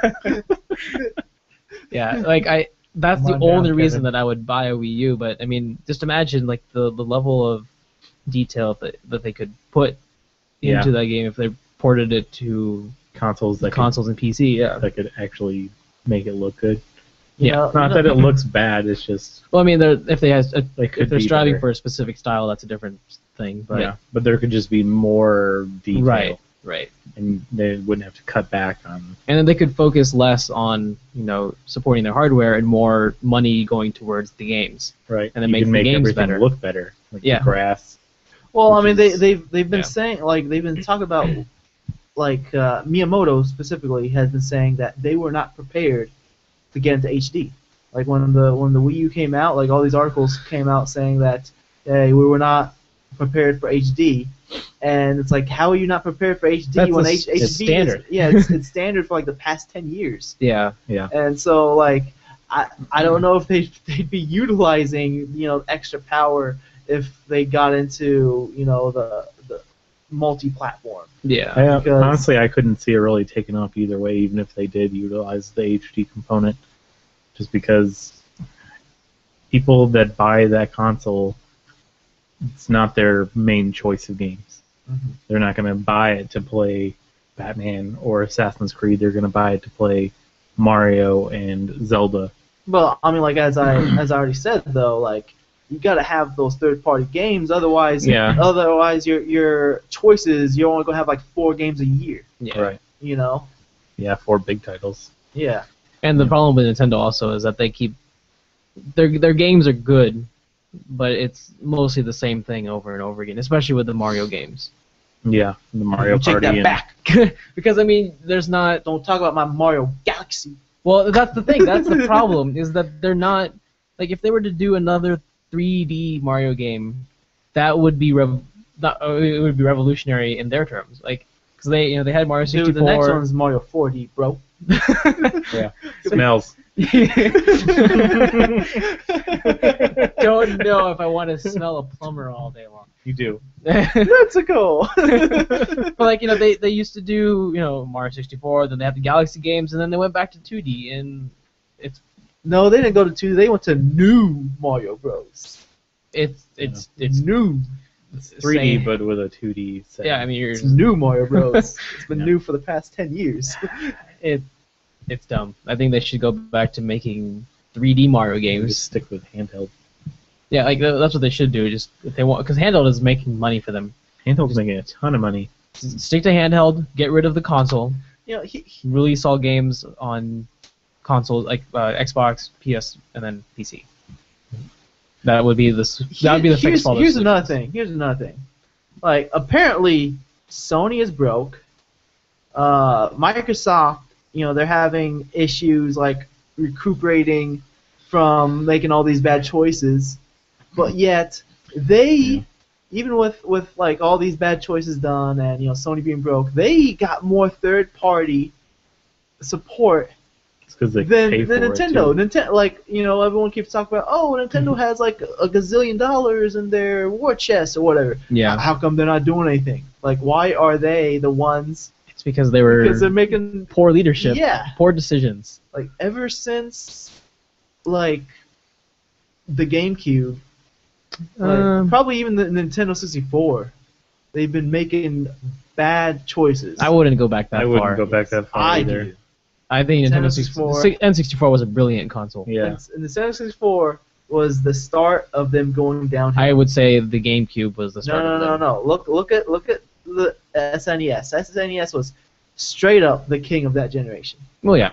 The next generation, PlayStation, had more games, and Well, not only that, but they had CDs, they had a so they ton were of able to games. do Yeah, more with that's those true. games. They did do a newer technology with it, which N64 stuck with. No, cartridges, I can see kind of what stuff I was saying now. and it's a lot And then- easier to and then- dump out a million CDs versus a million cartridges. And then after that, they went with the GameCube with those like micro discs or whatever The the mini heck they- CDs. mini That was CDs. a terrible idea. And like the third-party support went down and down and down, like starting with the N64. Now they have no third-party support. They barely have indie support. Yeah, and I don't understand why they're not like learning from their mistakes because like they saw that the Wii was I guess Wii wasn't really doing terribly because it was They should do. the best-selling console for a while. They should do is completely open up their indie support and make it just incredibly easy to port stuff to them or make stuff on for the Wii. Yeah, I still think that the best solution for them is to do what Sega did and is just Yeah, drop I agree with you. drop their console, don't do another console, and just focus all that money that would have gone into developing the consoles into developing their games for other platforms. Yeah. Hey Jake, move that mic a lot closer to you because I noticed it's not very loud on here. How's that? That looks better. Okay. Awesome. Let's move to the next news article. Close this out. There we go. Okay, we got 1080p will come to Xbox One games, but at a cost. So basically, this article I got here talks about how Microsoft is pushing on the developers. Specifically, they use the example with Blizzard and Diablo 3. They're pushing 1080p, but at the cost of losing frame rate. Because What's their base frame rate? 30. Oof. You're gonna lose frame rate from 30? Well, right now it's kind of it's a weird situation for I guess both consoles because you can either pick 1080p at 30 FPS or 900p for Which 60-ish. 900 isn't even. It's not even bad. Like it's slightly smaller than 1080p. Not necessarily, because the numbers 900 and 1080 are close, but you're just thinking one direction, and you have to think of vertical and horizontal. Well, like that's. I mean, like I've played with 900p. It's not terrible. That's what I'm trying to say, though. I think it depends on a lot of things, but another thing is how big of a TV are you playing on? Because if you're playing on a bigger TV, you're going to see more the fuzziness. Yeah, that's a good point. Because if you're looking on a smaller screen, everything's a little bit more condensed. I mean, nowadays okay. that's what most people play on because they're a lot more affordable. Yeah. So most people are going to be playing on a 50+ inch TV. I think that is a mistake for them to push 1080p over the frame rate, because frame rate affects the gameplay, while resolution affects graphics. I think gameplay should always come before graphics. And your ferrets are in agreement. Yeah, they're raging totally. over this. I think maybe there should be like a settings that you can change it. So if you're getting terrible frame rate for whatever reason in the game, you can change it to the lower resolution. That reminds me, something else does that. Oh yeah, PC. Just kidding. He meant PC I won't go Master into Race. that. Oh, speaking of which, did you hear about the Sony Online Entertainment dude, the SOE guy, who he was doing a presentation on PlanetSide 2, and he's talking about this update and the PS4 version, and he called the PS4 users console peasants. That's funny coming from a Sony guy. Did you hear about that? I didn't hear about that. That's awesome. Like, people are like, who do we call this console? It's like he's trying to do a joke. I mean, he didn't. The way how he said it, like, you could tell he was trying to joke, but he didn't say it in a funny enough way. Yeah. So, like he was like the way how if you see him, it was like he was expecting a laugh afterward. He's just like, yeah. Like he was expecting a laugh from the audience, but no one laughed. But yeah, I mean, like, I think it's I think what Microsoft's getting all worked up by. The whole internet's getting worked up about this whole resolution gate thing. Oh, is it really 1080p or is it like upscaled? So Microsoft's like, oh, we better really make sure it's 1080p. Otherwise we're gonna have losers suing us because Killzone isn't 1080p or whatever dumb thing it is. Yeah, the whole graphic situation is interesting because, I mean, in my opinion, I don't understand why Xbox One and PS4 are not able to push a steady 60 frames at 1080p. It just doesn't make any sense to me because, I mean, a generation before, every game was running at 720p 30 frames. And that was like, what, 9 years between the consoles? Yeah. It was an almost 8-year. It was 2005 when the 360 came out. Yeah. So it's like 9 years. It's like a 9-year gap, and we know that technology advances quite quickly, but they were only able to get from 720p at 30 FPS to 900p at 30 FPS, or 30 FPS to 60 FPS on a good day. Yeah. So I mean, like, they had 9 years worth of technology upgrades to do something with their consoles, but nothing. Or minimal. Yeah, the upgrades are minimal. That's why I think this current generation is. I personally believe that this current generation is one of the weakest upgrades because there's nothing substantial. It doesn't look massively different. Yeah. Like if you compare the PlayStation 1 to the PlayStation 2 or the Xbox One to the 360, yeah. Visually it's impressive. Yeah. Well, the other thing we have to also consider, and I'm guilty of doing this sometimes, is I'm guilty of forgetting to do this, but there is a tendency of even though Xbox One hardware doesn't change, graphics tend to get better in those 9 years, but that's from a development standpoint because developers are making more efficient algorithms, developing games better to look better. But I still don't understand why in the 9 years between Xbox 360 and Xbox One or PS3 and PS4, why they couldn't make it a stable 1080p at 60 FPS. So that just seems like that's been a standard for so long, and consoles are having trouble pushing that. I mean, well, understand it. Stop not understanding. See, I don't know. I just think it might just be the You're price. just being an elitist at this point. Not really. Yes. I'm expressing genuine concern. Because I mean, the hardware on these modern this current generation of console is basically a PC now. Mhm. It's not like 360 Yeah, before I know was what you're using saying. PowerPC processors, which is what the old Macs used to use, like before they had Intel. Mhm.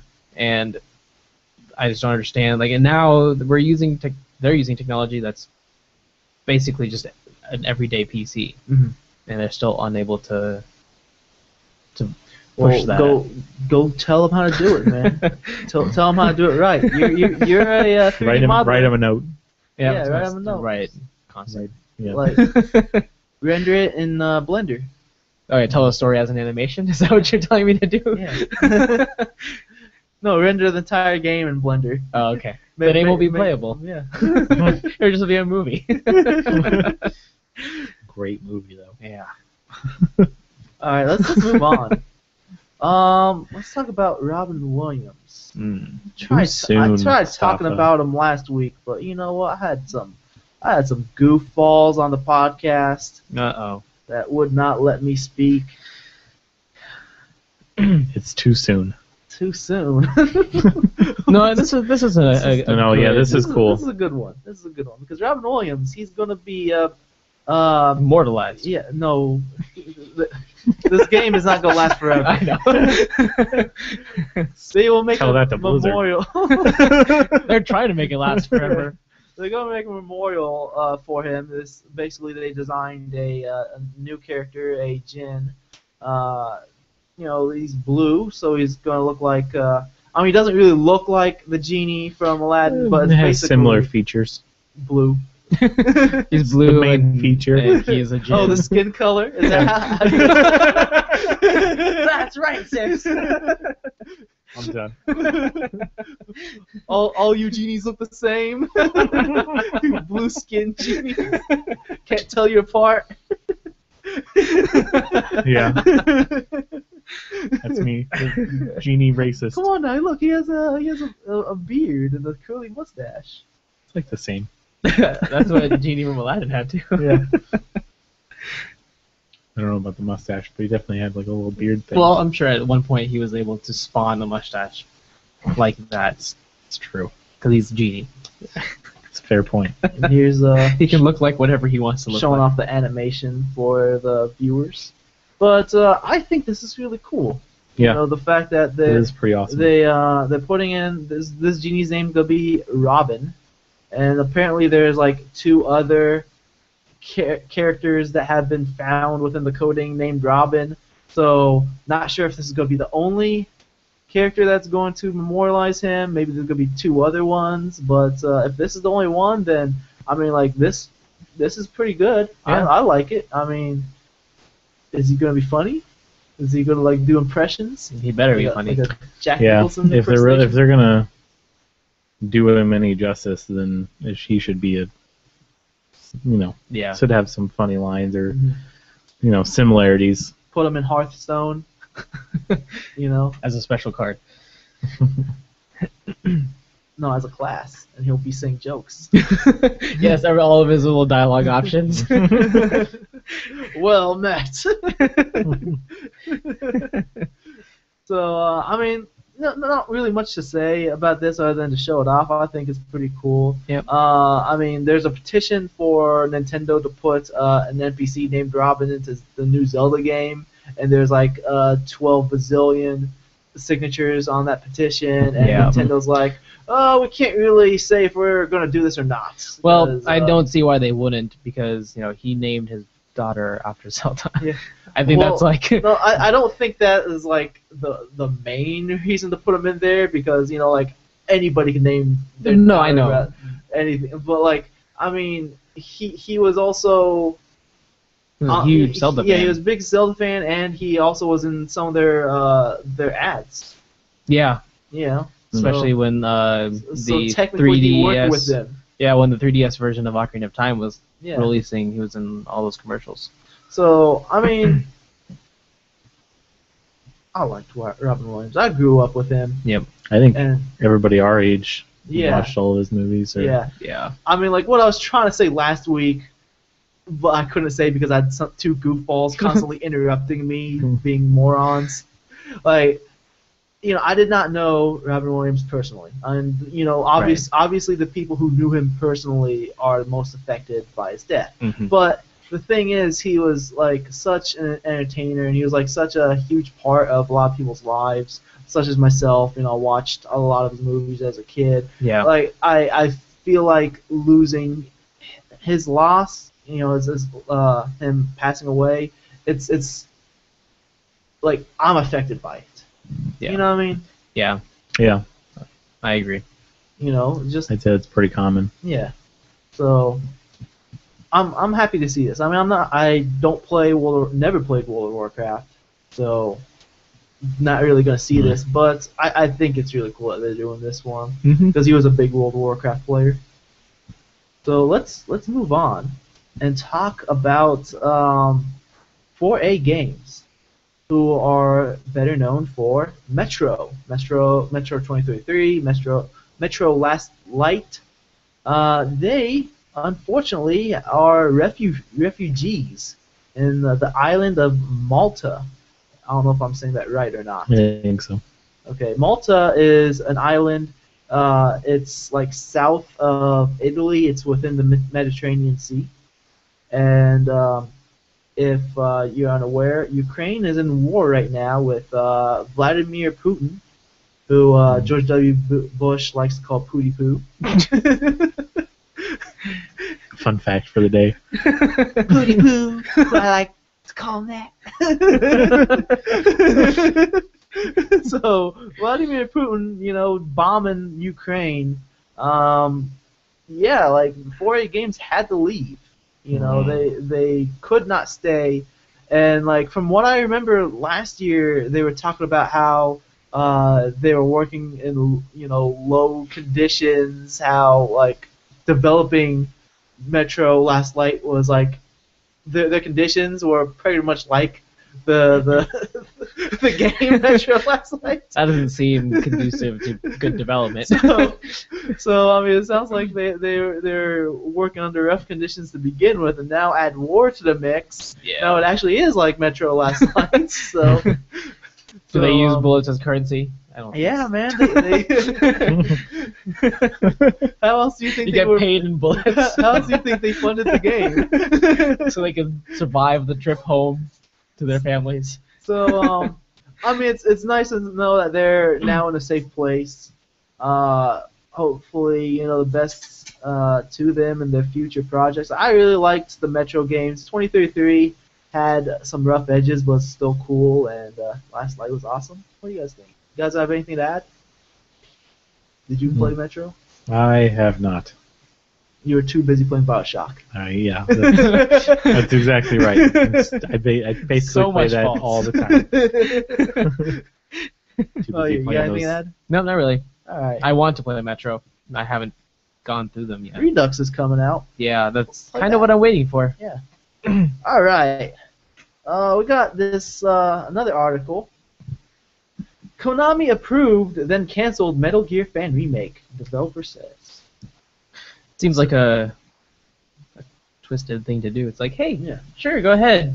And then a few months later, nope, can't So do this anymore. basically, to recap this article, there was a fan made project to remake the original Metal Gear, not Metal Gear Solid, but the MSX Metal Gear game, and they're remaking it within the Source engine, and they asked Konami, hey, can we have approval to work on this? And Konami's original reply to them was yes, as long as you're not profiting off of it.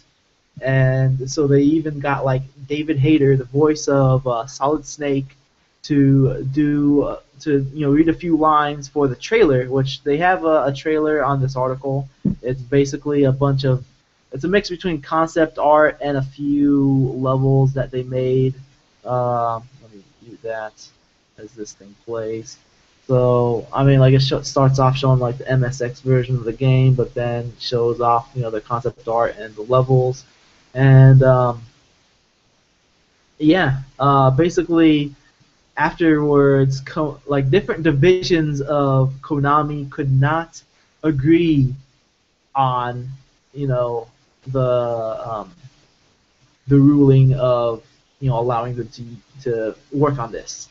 So, because there was conflict within the company, they basically said, no, do not make. So, yeah. You guys got any thoughts? Yeah, I mean, that sucks, but it's their IP, so they can technically do whatever they want. I mean, honestly, how are they going to stop people from just making it for fun? Well, the thing they is, could like, sue if they find as soon as they release it, though, then they're in trouble, especially if they got cease and desist. So that's the issue. Like, if you cannot release it, then what's the point of even making it? Because who's going to play it? Like, every game developer wants people to experience what they make. Yeah. And that's unfortunate, though. Like, couple guys that I met, they're working on like a Halo spin-off, and Bungie contacted them, asking them about it, and it's kind of the same situation, except Bungie said, okay, just don't sell it. Well, can Bungie even say that since they don't even own the rights to it anymore? I think that's Halo. That was back then. Yeah, it was before the split. Okay. It was Bungie and Microsoft contacted them, and they both said that's fine. Like this reminds me of the Chrono Trigger remake. Are you guys familiar with that? Like, some fans were remaking Chrono Trigger like completely in 3D, and like it looked really good. Like the 3D models were, they retained that anime style. Yeah. And it was very colorful and looked good. And apparently the game was playable. Like they were pretty much done. And then Square Enix was like, no! Get that off the internet. You are not allowed to do this at all. And it's like, come on, Square, do you not like money? A lot of they could have basically, what they could have done was like, they already have the game made. Like they could have been like, hey, we could publish this. Yeah. Like the game was done. And they could take like 80% since it's their IP and be like, you guys get 20% for doing the work. Or they could have gone the same route as that make a game for you competition for women and be like, we're giving you 8%. Right. 8% for doing the work instead of giving us just the idea. But no, they're like, we don't want this thing to exist. Burn it. And that's craziness. I mean, like, I get that they have to protect their IPs, but come on now. Like, I think Valve is like has some of the best relations with their fans, because if a fan makes something awesome, Valve will hire them. Yeah. They'll be like, oh, you made this cool Portal looking game, you hired. We're gonna make a sequel. There you go. Oh, you made a zombie 4-player that hired. There you go. Oh, you made a game where you're like terrorists and counter-terrorists and bomb defused. Hired. There you go. Yeah, that was one of the big impressive things. Is now like CS is going strong still. Yeah. It started off as a mod, now it's a major. Dota 2. Yeah, Dota also. Yeah. Yeah, that Dota was originally a mod. Basically everything that Valve has been a mod except for Half-Life. Yeah. Exactly. So that's why. Probably why they haven't started or completed or whatever. Because it's their own project. We don't have time for this. We because got no pick up all fa- these other games. No fan has made Half-Life 3 yet. Yeah. That's why it's not out yet. Kevin, let's do it. See, like the fans got it wrong. They're working on that Black Mesa, the Half-Life 1 remake. Yeah. The fans have to make Half-Life 3. Wouldn't that be a total kick in the pants? Oh man. That is Half-Life 3. Fans, go make it. Just imagine it. That's what Half-Life is apparently now. Anything you guys want to add to that? No. Mm-mm. Final news topic I got on here. Sony tangles with the mystery of PS4 success. Fights to understand the future. So basically, Shuhei Yoshida was interviewed, and he basically is baffled. He was interviewed by Eurogamer, and he's baffled by why they're so successful. They sold 10 million units. Apparently, Xbox One got to 5 million units. I don't know what Wii U's at, like 6 or 7 million after 2 years. I think or somewhere around there. And so they're like, we don't know. Why are we doing so well? Like I think they're probably confused because they really have no killer apps at the moment. They have like all their games are pretty much multi-platform, except for a few of them. A few of the regulars. Yeah, like Infamous. Yeah, I think that's why one of the biggest things is people are excited for, Uncharted 4. People are excited for, the next God of War. People are excited for. It's same with the Xbox. I mean, people are excited, but it's who knows when it's going to come out. Well, the next Halo game, the next Gears, are too big? I think it's more that people are tired of the old hardware, and they are excited for not just the games, but like the hardware itself. They're excited to get new hardware, and Xbox already has this bad reputation with like all that DRM stuff that was going on before it came out. Yeah. It has that baggage behind that. All that. Yeah. They made a lot of early mistakes, and that probably hurt them pretty bad. Yeah, and also the whole resolution gate thing going on with people saying, "Oh, this game is this resolution and that resolution." So like it's getting the image of being the inferior product and the more expensive product. So therefore, people are like, okay, PS4 is more powerful and cheaper. Let's get that. That's my assumption. Yeah, I can agree with that because, I mean, Xbox is in a bad situation right now. I mean, reputation-wise and just... I think that people are starting to come off of that and not worry about it anymore because it's not stuff that they're doing anymore, like requiring you to be online 24/7 and requiring you to have a Kinect hooked up 24/7. I think it's also this. I guess either I don't know if it is a misconception or if it's just a thought that the PS4 is much more powerful than the Xbox One. And I don't think it's people are a big stretch. But I would price say plays a big role in it too. Yeah, I would say that Xbox is focusing on a different aspect of their console.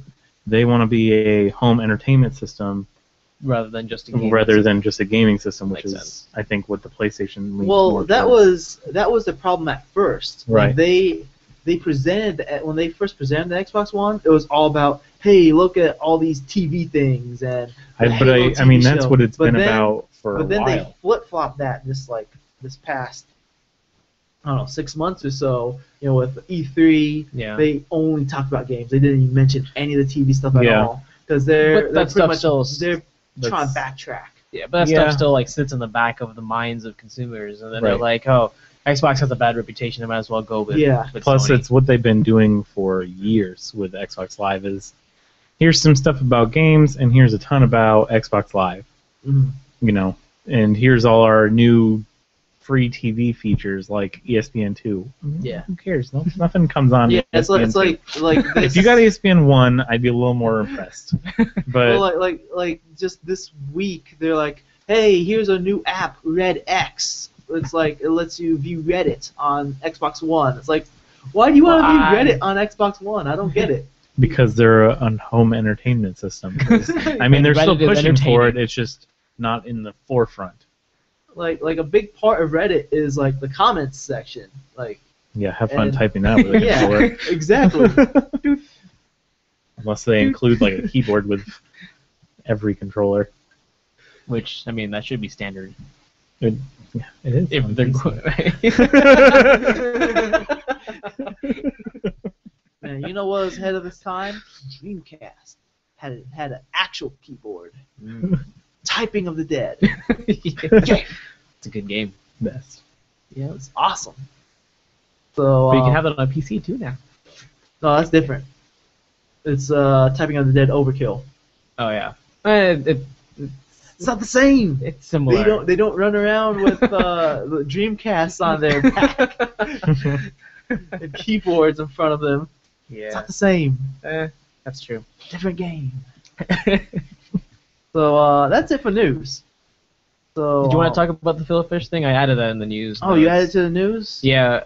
I Let think me it's, stop the it's screen share kind because of I don't have an important. article for that up. Or You can find one. we could just talk about it. Hey, we're back. Boom, the blue light's on. So okay, the Phil Fish thing. You want? Yeah, so since the- you put that on there. Go Yeah, ahead, talk so about it. Phil Fish yesterday deleted his Twitter account. And Again?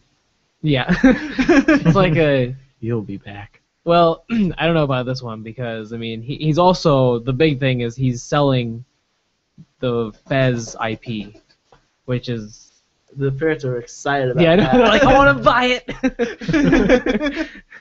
Yeah, so he's selling his... I forgot what this... Like, the website, like, the company name. Polytron. Polytron, yeah. So he's selling that name and the Fez IP because he was doxxed yesterday. And we talked about this earlier. Doxxed meaning his personal information was all... Including his social security number. Yeah. So all of that was stolen. Well, not His like... Canadian social security number. Yeah. It was taken and so it's displayed worthless. publicly for everyone to Did he see. thank whoever did it? Well, So- thanks for posting that out there. Hey. Yeah. So yeah, I mean, you can... And this is all related to that main topic we're talking about Yeah. because like he was going on like a pretty much I don't know, like a white knight like spree attacking anyone on the internet who said anything negative about Zoe Quinn. hmm Yeah, and he might have just been defending the wrong side, and then someone got upset, and then he got doxxed. So Hey, maybe he was having a relationship with her, so maybe he was Who defending knows? the right side. Yeah, so that happened, and so now that's a big mess too, and then he's pretty upset.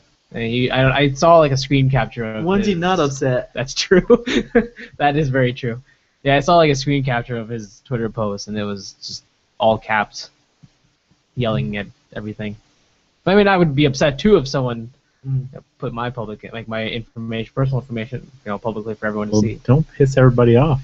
But yeah, but then, Yeah, that's the thing is it's a kind of a two-way street. You can't be a jerk or mean to everyone and then expect everyone else to like you. Yeah. Kind of Like- situation. Because I mean, he's not been the best, like the nicest, most great. He's not a very good role model. Not at all. Yeah, Not like at all.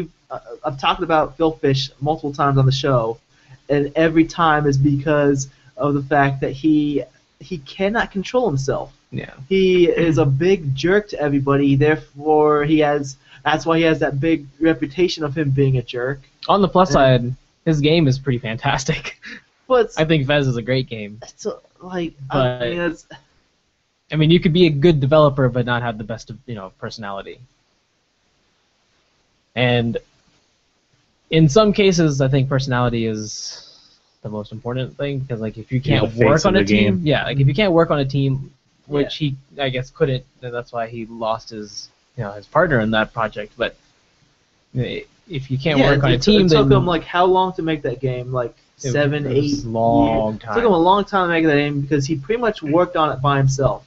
Because he had a partner working on music, but he burned that bridge because Yeah. he cannot work with other people. He does not like humans. So like, I don't see how he would make another game anytime soon. Like release a game anytime soon. If he's gonna be working by himself for the rest of his life because no one else wants to work with him because he's a big meanie poo-poo face. I'll work with him. You'll work with him. You hear that, Phil? You're listening. Well, I mean, he's Phil. Jake is right here. yeah. I mean, he's a good developer. His game is pretty good, but just personality is not good at all. It's pretty terrible. I mean, if you've watched Indie Game the movie, you'll kind of get some insight into how he is. Like I'm watching Indie Game the movie. I'm like, what is wrong with this dude? Yeah. What is wrong? And then he's like, I like to stare at this screen like 2 inches away, and like he makes it flash black and white, like the Macintosh. Yeah. You know that part? Yeah. And he's like, I'm staring at the screen, and I'm like, what is wrong, dude? There's things missing up in your head. Some gears. Yeah. Some gears of war. There you go. He's missing gears of war. Yeah. Well, I mean, regardless of his personality, whatever happened to him is terrible. But yeah, I mean, I'm not saying I'm not saying he deserved it. No one deserves that. right. Maybe he deserved like a boot to the face with a brick inside the boot. He deserves a high five But, yeah. with a brick in the Yes. face. But like as far as like having your social security number released like that, that is, come on now, that is. Yeah, some people are pretty malicious and they're dumb. At the same time though, if you're a nice guy, chances of people doing things like this to you is a lot lower. Yep. I'm not saying it completely takes away the chance, but it is. You don't want to be too nice. It's I hate this guy. He's so nice to everyone. it definitely doesn't hurt to be nicer to people online. Yep. You Yeah. know, just There's not really a like, point to what's up? arguing on the internet. yeah. Just be like, you know what? I'm sorry that what I said upset you. God bless. Hope the rest of your day is better. I don't see that ever happening. Said no one ever on the internet.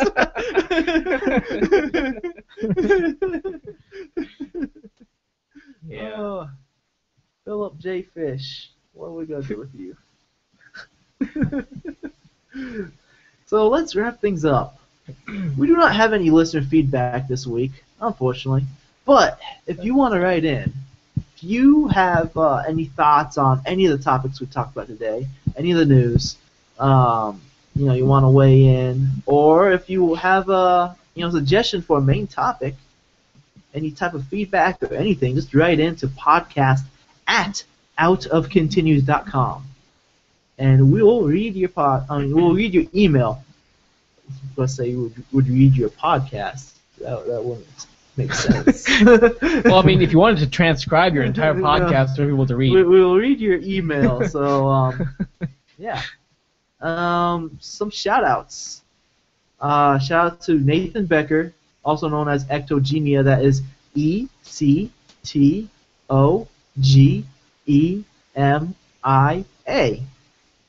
He is a musician. He made the intro song for Out of Continue. So if you're listening to the MP3, then you heard the intro song. And you will hear an outro song at the end of this podcast in a few minutes. It's going to be a song from the Beware the Bully soundtrack, which is my game. He did the music for that. So I'll use a song from the soundtrack as an outro. And check him out at facebook.com/ectogemia or soundcloud.com/ectogemia.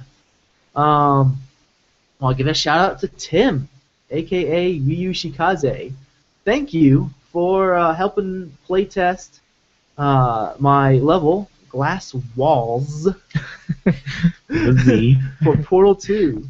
I totally appreciate everyone who has helped with the playtesting. Playtesting is a really important process with game Crucial. design. Yes, so I appreciate everyone who has helped with that. But I know for sure that Tim listens to the podcast, so giving a shout out to Tim, giving a shout out to Adam, give a shout out to Kevin. You are very welcome, Staffa. Thank you for checking out the level and, breaking a part of it. Yeah. Is he one of the cheaters? Yes. Mm-hmm. But it was a genuine way of completing the puzzle. I didn't cheat. I used the resources that were made available to me by Staffa. Which I took away those resources. Yeah, I know. So, totally appreciate all the playtesters, and hopefully, everyone who playtested this level will help me in the future with my next levels, and I'm even looking forward to having more playtesters. That'd be cool too. So, you guys have any plugs, any shout-outs? Sure. Do you have what's it called? That thing? I can plug Extra Life. The Extra Life thing is soon, right? Yep, it's a charity, kind of like Relay for Life, where you raise money and play games for 24 hours straight on October Sounds 25th. disgusting. It's the best. like But a all the holiday. money you raise goes to your local Children's Miracle Network Hospital, which, if you live here in Indy, which is where we're recording, is Riley Children's Hospital. And to learn more about it, you can go to extra-life.org. So you guys are gonna be playing games at Riley Hospital? We will one day. Yeah, actually. we're gonna go and play games with kids. I think it's hopefully September soon. 30th. Yeah. For 24 hours? No. That's just a one-day thing, Yeah. like a Just for part like day. a few hours. Yeah, but the actual event is on October 25th. Yeah, Okay. which is Okay. Saturday to Sunday. Awesome. 9 a.m. Yeah. And if you guys want to learn more about how to get involved with Extra Life, if you guys know more about it and have done it before and want to give back, you can email us.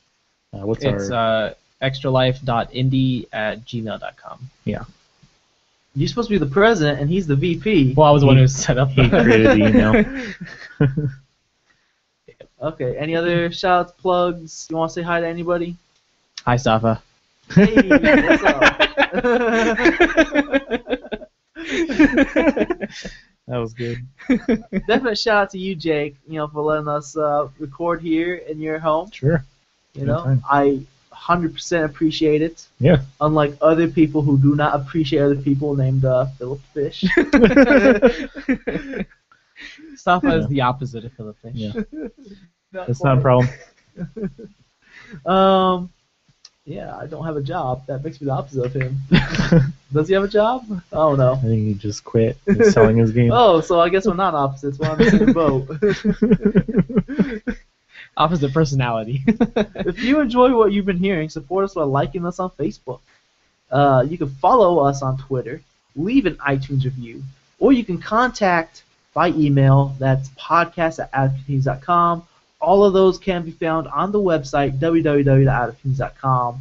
And if you go to the website for any of those, you can see on the side I put little icons like represent each one of them. It's really cool. Like I did it recently. I updated the site. There's like little icons. Like there's a little envelope. I'm going. Oh, you're not gonna see it on your phone. 'Cause there's a mobile version of the site on your phone. There's like a little envelope for the email, for the Twitter. It's a little, the little blue bird. Facebook is that F. Got little icons. You're fancy. Yeah, I am fancy. Or you could give me a tweet. I'm at Sayed Staffa. That's at SAYEDSTAFA. My latest tweet, I'm pretty much saying that Legend of Korra is awesome.